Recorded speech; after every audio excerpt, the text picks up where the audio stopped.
Sunday.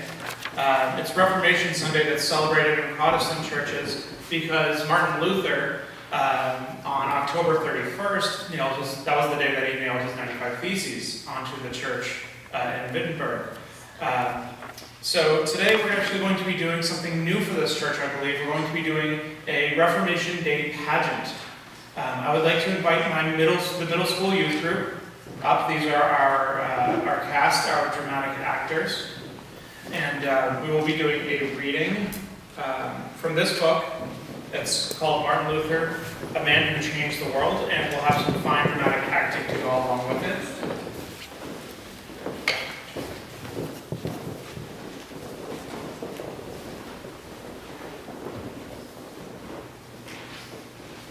Our loving God helps his people turn from sin and error. In the Old Testament, he sent prophets to warn them. In the New Testament, he even sent his own Son, Jesus Christ, to reform and save the world. In the centuries since then, God sent others to keep the church pure. The greatest of these was Martin Luther, an extraordinary man who started the Reformation just when the church needed it most. Martin was born at Eisleben in Germany in 1483, 9 years before Columbus sailed to America. In those days, the Christian church no longer based its beliefs on the Bible alone. It actually invented new doctrines and practices that Jesus and his apostles had never taught. Sadly, too, the church leaders of that time, far from setting a good example for their people, sinned worse than the people did. Hans Luther, Martin's father, was a rather prosperous miner, and his mother, Margareta, was strict when it came to discipline. The family soon moved to Mansfield, while Martin went to school and learned his lessons in Latin. When he was 14, Martin was sent to a school in Magdeburg. There, students who did poorly in their studies were made to wear a donkey mask. After only a year, Hans sent Martin to a school in Eisenach. Martin and the other students there would go door to door and sing for their food, a custom of young scholars at the time that did not mean they were poor as beggars. Because his son was so brilliant, Hans enrolled Martin at the University of Erfurt to study law. Martin might have become an important lawyer, but a sudden thunderstorm came along and changed his plans, in church history too. He was returning to the university after visiting his parents when a lightning bolt knocked him to the ground. "Save me, Saint Anne," he cried out. And he did. Thinking this was a sign from God, Luther sold his law books and entered the Augustinian monastery at Erfurt. Papa Luther was furious. He had hoped his son would be a wealthy lawyer and support him in his old age. Now what would he do?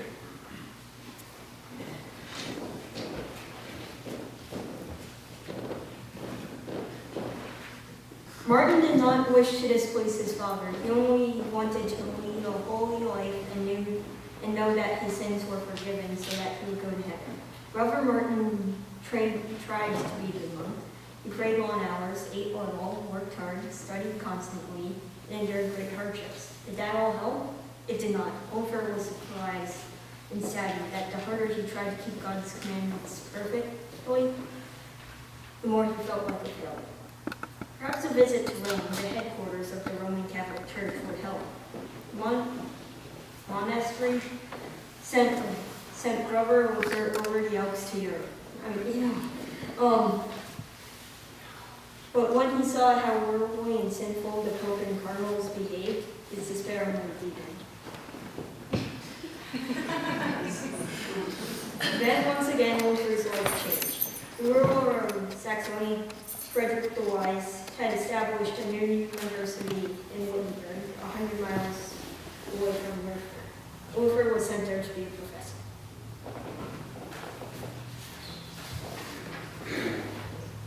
In Wittenberg, Luther became a scholar, a professor, and a preacher. But had he found peace with God? The head of the local monastery, Johann von Staupitz, led Luther to the Bible for answers. In St. Paul's letter to the Romans, Luther read that God's righteousness, his holiness, is a gift to those who believe. Now Luther understood. He didn't have to earn God's forgiveness because Jesus had earned it for him. Luther was excited to learn this truth and wanted to tell others, but strangely enough, the church stood in his way. The church of this time taught that the punishments for sin in a place called purgatory could be removed if people sought what were called indulgences. Martin studied the Bible, but he could not find these words or concepts, purgatory or indulgences, in its pages. These teachings were not God's teachings. And so, when a man named Tetzel tried to sell such indulgences near Wittenberg, it was too much for Luther.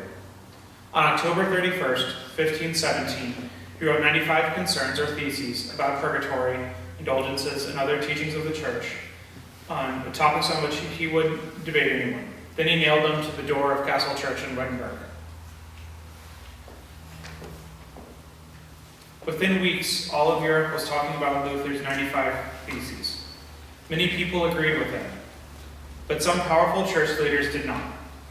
One of them, Cardinal Pageant, angrily ordered Luther to be arrested. Luther escaped from danger one night by riding a horse bareback to safety in Wittenberg.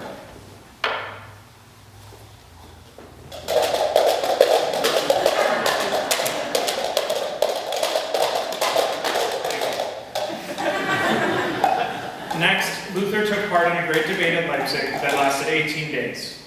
He would not take back what he had written. Finally, Pope Leo X expelled him from the church. However, Frederick the Wise, the ruler of Saxony, where Luther lived, agreed that church reform was needed and protected Martin.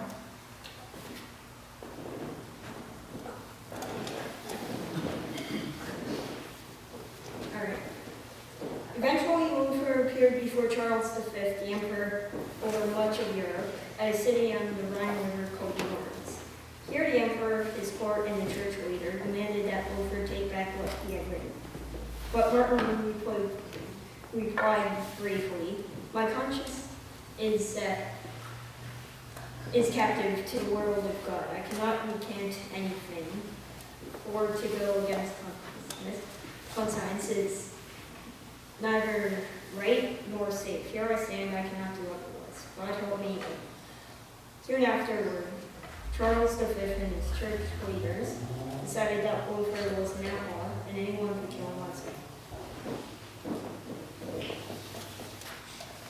Luther's life was in danger as he traveled home to Wittenberg. Along the way, he and his companions were overtaken by a band of horsemen. Luther was kidnapped. Get in the car! Get in the car! In the car! What is the car? Get in the horse! Okay.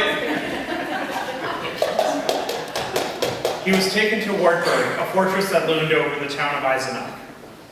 But the kidnappers were not what they seemed. They were his friends in disguise.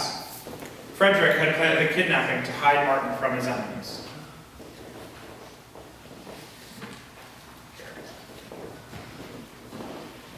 Now began some wonderfully happy years in the life of Martin Luther. With false teachings and wrong practices corrected, Luther and his associates prepared many new materials for the church. They published a complete German Bible, new orders of worship, new hymns, prayers, and sermon books. Luther wrote both the small and the large catechisms for teaching children and adults. And since he loved music, he composed some very famous hymns, including the Christian carol "From Heaven Above to Earth I Come," and the great hymn of Reformation, "A Mighty Fortress is Our God."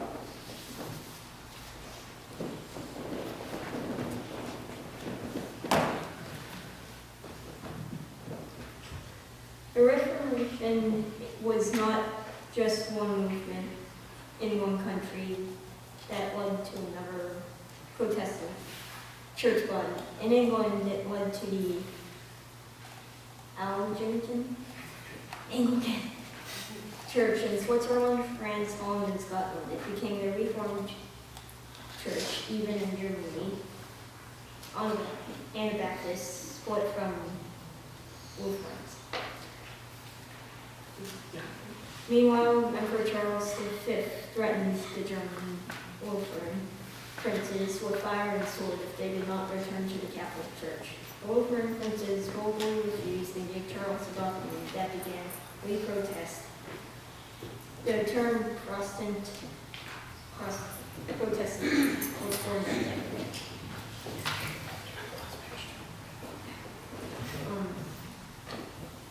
Why are some men and women called great? Because their Mason lives have helped them make the world better.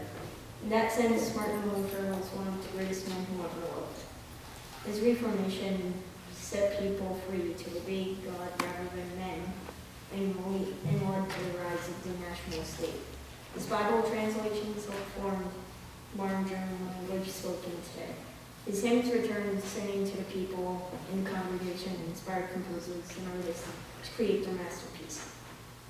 He invented the personage, dignified the leader as a calling from God, and stimulated the mind. His writings have influenced the entire world. Thank you.